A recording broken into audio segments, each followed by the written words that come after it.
चाहेंगे? 22 जो बातें करते हैं ना, उनसे सवाल पूछिए। इससे ज्यादा महत्वपूर्ण सवाल आपका किनसे होना चाहिए था? भाजपा वालों से कि इन डेली वेजर्स का एक बड़ा मसला हल हो जाता। जो बीजेपी वालों ने कहा था हम 15 लाख विदेश से काला धन लाएंगे और लोगों के अकाउंट्स में डालेंगे। अगर वो 15 लाख इन डेली वेजर्स के अकाउंट में आया होता तो आज इनको बहुत राहत मिली होती ना। ऑनरेबल स्पीकर साहब ने कहा कि जो डेली वेजर्स है उनके नुमाइंदे वो इस कमेटी के साथ बात कर सकते हैं।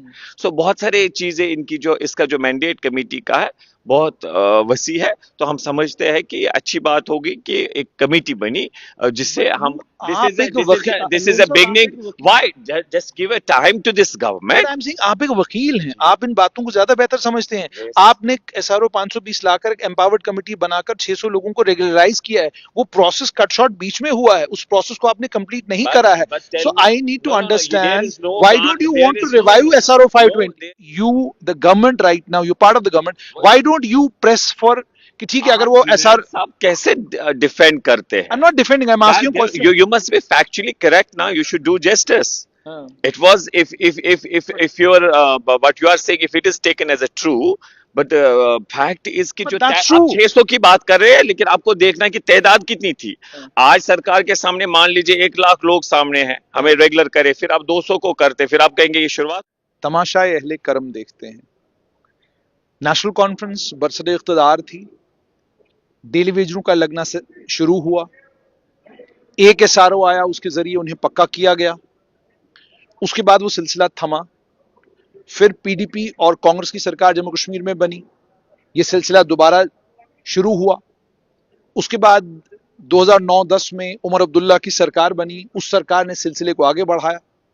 नतीजा ये निकला कि बहुत बड़ी तादाद में जम्मू कश्मीर में मुलाजमत में लोग उस दरवाजे से आए, उस रास्ते से आए जिसमें ना कंपटीशन था, जिसमें ना किसी बोर्ड को फेस करना था, ना किसी रिक्रूटिंग इंस्टीट्यूशन को फेस करना था।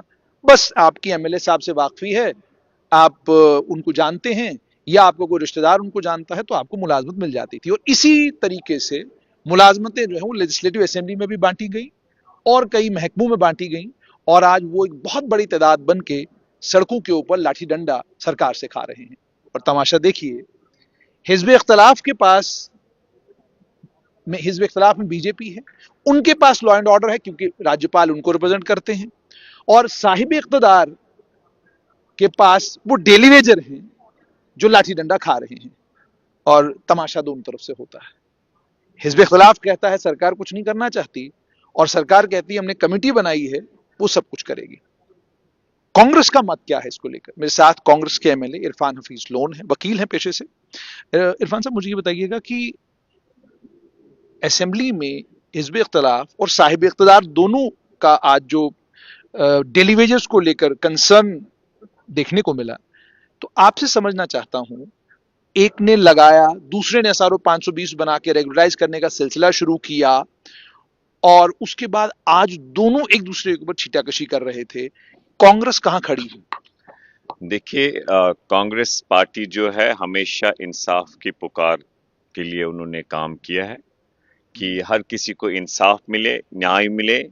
कांग्रेस पार्टी जो है उन्हें हमेशा माना हर समस्या का समाधान जो है बातचीत से।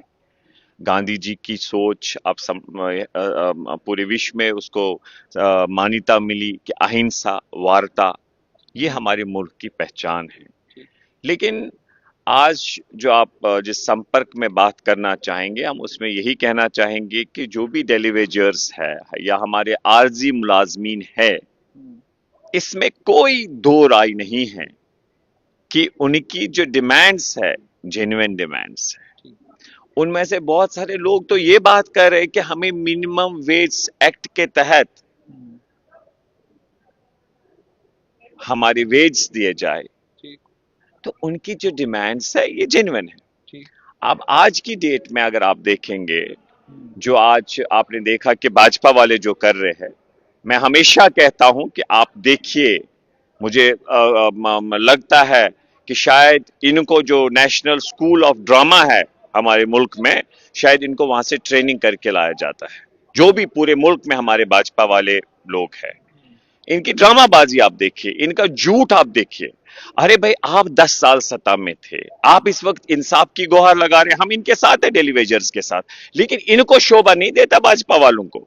इनसे पूछे कोई 10 साल क्यों नहीं आपने इनकी सुनवाई की, लेकिन इरफान 10 साहब, साल क्यों नहीं इनको इंसाफ दिया लेकिन आपने? इरफान साहब, ये वो लोग हैं जुनैद भाई, इनसे पूछेगा जरा। इरफान साहब आपसे जानना नहीं चाहूंगा। नहीं, मैं ये मुकम्मल कर, इनसे पूछेगा, इनका हक बनता है।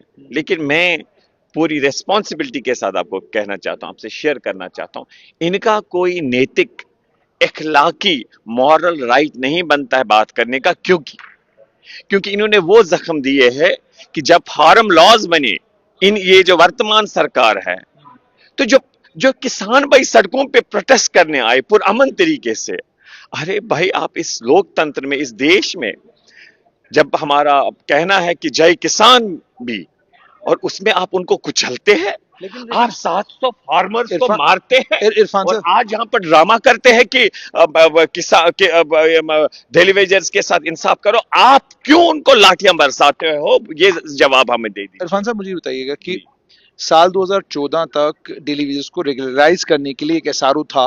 ओके। उस एसआरओ का था वो एसआरओ था एसआरओ 64।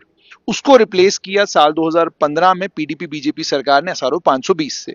उसके बाद एक एम्पावर्ड कमेटी बनाई सरकार ने, और उस एम्पावर्ड कमेटी ने डेलीविजन्स को रेगुलराइज करने का सिलसिला भी शुरू किया, और काफी सारे डेलीविजन्स, लगभग जो नंबर बताया जाए 600 के करीब करीब रेगुलराइज भी हुए। उसके बाद जम्मू कश्मीर में गवर्नर रूल आता है। गवर्नर रूल के बाद वो एम्पावर्ड कमेटी ने काम करना बंद किया, और उसके बाद कोई रेगुलराइज नहीं हुआ। तो ये जो आप कह रहे हैं कि हुकूमत, बीजेपी ने सीरियसनेस नहीं दिखाई इनकी रेगुलराइजेशन के लिए, व्हेन द फैक्ट इज कि एसआरओ 520 आया ही बीजेपी पीडीपी सरकार के टाइम में, और 600 लोग रेगुलराइज होना शुरू हुए। So why don't you, the government right now, you part of the government, why don't you press for कि ठीक है, अगर वो एसआर, साहब कैसे डिफेंड करते आई हैं? Am not defending, I am asking question. You must be factually correct now. You should do justice. It was, if you're what you are saying, if it is taken as a true, but fact is कि But जो that's आप true. 600 की बात कर रहे हैं, लेकिन आपको देखना है कि तादाद कितनी थी। आज सरकार के सामने मान लीजिए 1 लाख लोग सामने हैं, हमें रेगुलर करे, फिर आप 200 को करते, फिर आप कहेंगे ये शुरुआत हुई। उसके बाद अगर आप सही भी मानते, हम कहते हैं उसके बाद जो बाकी लोग थे, आपने 10 साल में फॉलो अप क्या किया? जो हमारा भाजपा केंद्र सरकार है, भाजपा लेड गवर्नमेंट है, एलजी साहब यहाँ है, तो हम इनको कहते हैं कि डायरेक्ट आपके केंद्र के कंट्रोल में सरकार थी। But I would तो like to- आपने क्यों नहीं 10 साल किया? आप कहते हैं 600 हो गए, क्या आपको लगता है 600 से ही मसला तब हल हो गया? It's not about 600, मैं आपको कह रहा हूँ कि एसआरओ 520 जब Then what आया, happened after what happened after that? You know, 5 August. Then who remained in power for 10 years? I These completely people. That's why agree with we may you। want to मेरा make them मेरा accountable. मेरा अगला सवाल आपसे ये है कि वो एम्पावर्ड कमेटी जो है, उसका एम्पावर्ड कमेटी ने जब काम करना शुरू किया, इन डेली वेजेस का बायोमेट्रिक हुआ। बायोमेट्रिक होने के बाद इनका नंबर सरकार के पास है, एम्पावर्ड कमेटी की रिपोर्ट सरकार के पास है, सरकार को पता है कि कितने डेली वेजेस कहाँ है। So why have you framed another committee when you already have the numbers, when you already have biometric and everything? Let me tell you. See, there is one thing that during this intervening period, खुदा ना खास्ता कोई गुजर गया है, खुदा ना खास्ता किसी ने रिजाइन किया है, खुदा कोई जो इनमें से लोग थे वो कहीं और जॉब चले गए। तो एक ये जो कमेटी का मैंडेट है, जो मैंने समझा, वो सिर्फ असर्टेन फिगर्स करना नहीं है, वो भी एक इसका हिस्सा है। क्योंकि आप कह रहे हैं इससे पहले कमेटी थी, मान लीजिए इस साल में बहुत से लोग किसी दूसरे महकमे में चले गए, उन्हें छोड़ा है, so how they will come to know. So और उसके अलावा भी, जैसे आज ऑनरेबल स्पीकर साहब ने कहा कि जो डेलीवेजर्स है, उनके नुमाइंदे, वो इस कमेटी के साथ बात कर सकते हैं। सो बहुत सारे चीजें इनकी, जो इसका जो मैंडेट कमेटी का है, बहुत वसी है। तो हम समझते हैं कि अच्छी बात होगी कि एक कमेटी बनी, जिससे हम, this is a beginning. Why just give a time to this government? I am saying, आप एक वकील हैं, आप इन बातों को ज्यादा बेहतर समझते हैं। आपने एसआरओ 520 लाकर एक एम्पावर्ड कमेटी बनाकर 600 लोगों को रेगुलराइज किया है। वो प्रोसेस कट शॉर्ट बीच में हुआ है, उस प्रोसेस को आपने कंप्लीट नहीं करा है। So I need to understand, why don't you want to revive SRO 520? There is no bar. If you want to have a good intentions, you want to do much and more for these people, So if you constitute a fresh committee, there is nothing wrong in it. Government has asked it for 6 months. Let's give them 6 months. और उसके बाद अगर ये लोगों के जायज तवक्कात पे खरे नहीं उतर पाते, हम इनको जवाबदेह बनाएंगे। और उसके साथ साथ हम आपको कहना चाहेंगे, ये बातें जो बातें करते हैं उनसे सवाल पूछिए। इससे ज्यादा महत्वपूर्ण सवाल आपका किनसे होना चाहिए था? भाजपा वालों से कि इन डेली वेजर्स का एक बड़ा मसला हल हो जाता। जो बीजेपी वालों ने कहा था हम 15 लाख विदेश से काला धन लाएंगे और लोगों के अकाउंट्स में डालेंगे। अगर वो 15 लाख इन डेली वेजर्स के अकाउंट में आया होता तो आज इनको बहुत राहत मिली होती ना। आपके अकाउंट में आया? आपके अकाउंट में आया 15 लाख जो बीजेपी ने कहा था? I'm not going to argue on 15 lakh. My question right now is about the daily wages. This is a question against BJP. So you are not going to argue on it. The fact of the matter is कि आप लोगों को समझना चाहिए कि जमहूरियत में media का एक अहम रोल है। इनसे ये प्रश्न पूछिए। अगर ये लेकिन इरफान साहब, मुझे ये समझ में नहीं आता, you are behaving in the same way in which BJP behaves.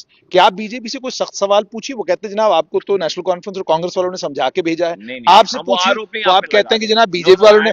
I am asking you a question on fact. 22 committees इससे पहले डेली वेजर कैजुअल को लेकर बनी हैं, और इन 22 कमिटियों में से बेशतर कमिटियां तब बनी हैं जब नेशनल कॉन्फ्रेंस कांग्रेस की या कांग्रेस की सरकार की। So this is 23rd। आपका भी एक जो पॉइंट है मान लीजिए, let's take it as a true and a valid point, but I say there is nothing wrong if a fresh committee is constituted. आपके खाली 6 महीने इसमें जा रहे हैं। अगर इनका मसला हल हो जाएगा, जहां इतने सालों डेकेड से सफर करे, 6 महीने से कोई इशू नहीं है। Do you think facts come before? हम भी देखेंगे नंबर्स एज ऑन डेट क्या है, बाकी इसका मैंडेट क्या होगा, किस तरीके से करते हो।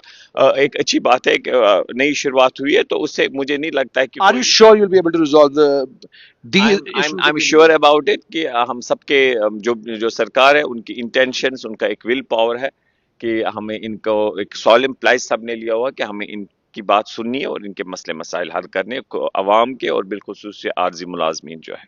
आखिर में आपसे जानना चाहूंगा कि अगर आप पॉलिटिकल सर्कल्स में देखेंगे, एक बात चल रही है कि जी दो मुख्यमंत्री हैं जम्मू कश्मीर में, सीएम उमर अब्दुल्ला हैं, शैडो सीएम सुनील शर्मा है, और हिजब इख्तिलाफ में पीडीपी से आज बात हो रही थी तो उन्होंने कहा कि भाई इनका तो अलायंस है दोनों का, ये अलायंस में दोनों चल रहे हैं, it's a hidden alliance between these two political parties. So where is Congress standing? आपका हक था, शेयर था उसमें मिनिस्ट्री में, वो भी आपने नहीं लिया। आप अभी भी are you part of the government, are you part of the opposition? आप एक बात को समझिएगा और इस पे गौर करिएगा। कांग्रेस की जब आप बात करिए ना, तो एक जहन में आप जरूर एक बात रखिएगा, ये मेरी आपसे गुजारिश है, ये कांग्रेस कोई साधारण पॉलिटिकल पार्टी नहीं, ये कांग्रेस पार्टी है जिन्होंने इस मुल्क की आजादी के लिए लड़ा है। ये वो कांग्रेस पार्टी है जिसका नेतृत्व ऐसा परिवार कर रहा है जिन्होंने, चाहे नेहरू जी हो, उनकी माँ हो, उसने भी लाठियां खाई, जेल गए, इंदिरा गांधी ने कुर्बानी दी, राजीव गांधी ने कुर्बानी दी, और आप इसकी तुलना बाकी लोगों से ना करें। ये वो पार्टी है। शेयर सुनिए आप, आज आप इस बात को समझ। Are you part of the government? Why not? We are part of the government and our party stand is very clear. हमारे प्रेसिडेंट तारिक हमीद कर्रा साहब, मीर साहब, उनका एक बिल्कुल स्टैंड स्पष्ट है कि एक जो aim and object of this India alliance है। You don't see BJP and National Conference together. You see aim and object of this is beyond government formation. Government formation भी है, लेकिन इसका है कि हम भाजपा इस सेक्युलर ताकतों कैसे इकट्ठा हो जाए और कम्युनल फोर्सेस को जो डिवाइड एंड रूल पे, जो झूठ पे राजनीति करते, उनका मुकाबला कैसा किया जाए, और वो कामयाब हो गए। मोदी जी का 400 पार का सपना चकनाचूर किया राहुल गांधी जी ने सियासी तौर, जो उसका सपना था मुझे 400 पार नहीं होने दिया। आज तो नीतीश जी।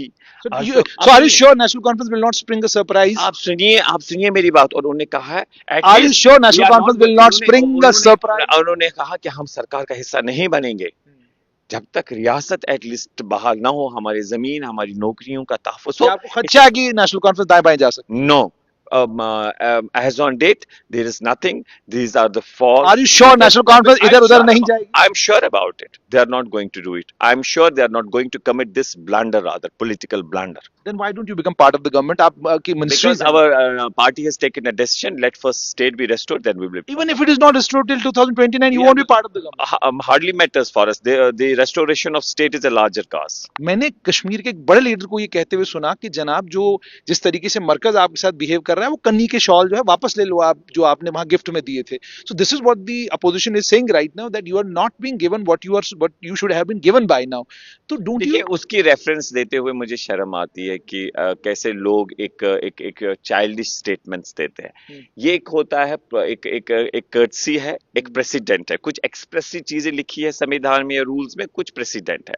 प्रेसिडेंट ये होता है कि जब कोई मुख्यमंत्री बनता है, कितना ही वो एक अपोजिट साइड का हो, लेकिन जब वो मुख्यमंत्री बनता है तो एज अ कर्टसी कॉल वो प्रधानमंत्री से मिलने जाते हैं. लेकिन आप सुनिए, आप मानिए हमारी इतनी एलजी साहब से मुखालफत रहती है, इख्तिलाफात रहते हैं, नुक्ताचीनी हम करते हैं, कोई जाति उनसे नहीं, हम सम्मान करते हैं, लेकिन जब वो एड्रेस देने आते हैं हम सारे लोग यहाँ पर खड़े हो जाते हैं, उनका सम्मान करते हैं.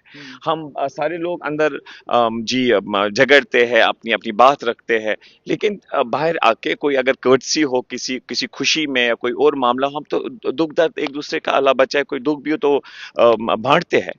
तो उसका मतलब ये कतई नहीं हुआ कि आप जिस बात को लेके कहते हैं कि उमर अब्दुल्ला साहब आउट ऑफ कर्टसी प्रधानमंत्री जी से, गृह मंत्री जी से, वित्त मंत्री जी से मिले, वो गलत बात हुई, उन्होंने as a token of love वहां बुके लिया, वो वापस ले लीजिए, ये तो चाइल्ड स्टेटमेंट है. I agree on this. Last सवाल आपसे, ये भी हिजब इख्तिलाफ कहता है जितने लोग प्रधानमंत्री से और गृह मंत्री से जितने लोगों ने मुलाकात की, उद्धव ठाकरे का नाम लेते हैं और कई लोगों का नाम लेते हैं, कहते हैं कि मुलाकात की और मुलाकात के बाद आश्वस्त होकर आ गए कि अब तो बहुत बढ़िया सब कुछ चलेगा. कहते हैं जी 6 महीने के बाद पार्टी टूट गई, लोग भाग गए, नए लोग आ गए, एकनाथ शिंदे आ गए. अरे वो जुनैद साहब, क्या बताऊं मैं आपको, मैं बहुत इस पे ना दुख की बात है और बहुत डिस्टर्बिंग ये है.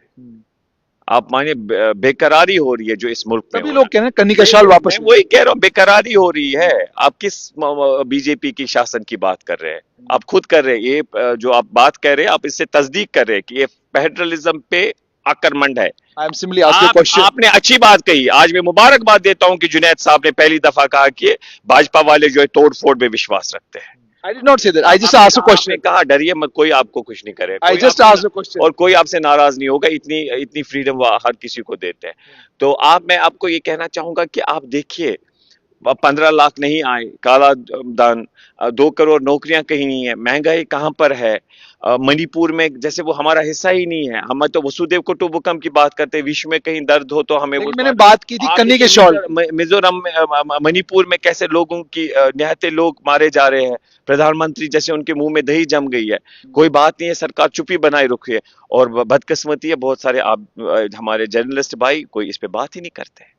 किस तरीके हमारे इदारे खत्म हो रहे हैं. क्यों नहीं पूछ रहे आप इससे? बड़ा महत्वपूर्ण बात क्यों नहीं पूछ रहे? आप हमें महरूम क्यों रख रहे हैं स्टेट से? ये महत्वपूर्ण सवाल क्यों नहीं पूछते? Are you also fearful that there is maybe somebody might spring some surprise from somewhere and you might be caught off? No, I don't think so. I believe कि जो बीजेपी ने हमें जख्म दिया है, दर्द दिया है, और मुझे पूरा आई एम कॉन्फिडेंट कि जो ये नेशनल कॉन्फ्रेंस वाले, they will not commit blunder. उनको नसीहत है जो पीडीपी ने तब जो बीजेपी के खिलाफ वोट लिया, और आप देखिए आज पीडीपी किस हालत पे पहुंची है. वो वर्चुअली डाउन नहीं, मुझे लगता है एक हिसाब से वो आउट हो गए. बहुत बहुत शुक्रिया. तो आपने सुन लिया कि इरफान हफीज लोन, कांग्रेस के नेता और एमएलए, इन्होंने बिल्कुल बेबाकी के साथ एक बात कही है कि जहां तक जम्मू कश्मीर का ताल्लुक है, अगर मरकज सीरियस है, केंद्र सरकार सीरियस है जम्मू कश्मीर को लेकर, तो स्टेटहुड वापस देना चाहिए. और दूसरा उन्होंने ये भी कहा कि इन्हें पुख्ता यकीन है कि नेशनल कॉन्फ्रेंस इधर उधर नहीं जाएगी, क्योंकि उन्हें मालूम है कि अगर इधर उधर गए तो वही होगा जो पीडीपी के साथ हुआ.